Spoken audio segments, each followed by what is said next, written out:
আসসালামু আলাইকুম ওয়া রাহমাতুল্লাহি ওয়া বারাকাতুহু। প্রিয় ভাইরা আমার, আমি আপনাদেরকে আজকে বলবো কবিরা গুনাহ সম্পর্কে। কবিরা গুনাহ যে বড় পাপ, এই পাপের মধ্যে সবথেকে বড় গুনাহগুলা কোনগুলা এই সম্পর্কে আপনাদেরকে বলবো। আল-লুলু ওয়াল মারজান একটা কিতাব আছে, এই কিতাবের 55 নম্বর হাদিস। এই হাদিস বর্ণনাকারী আনাস রাদিয়াল্লাহু তাআলা আনহু, তিনি বলেন, আমি একবার রাসূল সাল্লাল্লাহু আলাইহি সাল্লামের কাছে জিজ্ঞাসা করলাম, ইয়া রাসূলুল্লাহ, কবিরা গুনাহ সম্পর্কে আমাকে কিছু বলেন।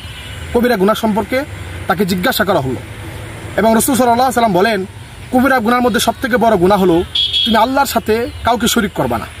2 নম্বরে, তুমি তোমার পিতা মাতার অবাধ্য হবা না। 3 নম্বরে, তুমি কাউকে হত্যা করবা না।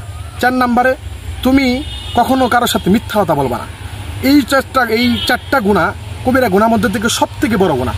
তাহলে হাদিস দ্বারা আমরা বুঝতে পারলাম যে কবিরা গুনার মধ্যে থেকে গুনাহগুলা বড় বড় গুনাহগুলা কোনগুলা। আমরা এই গুনাহগুলা থেকে বিরত থাকবো। আল্লাহ পাক আমাদেরকে এই গুনাহ থেকে বাঁচার তৌফিক দান করুন, আমিন।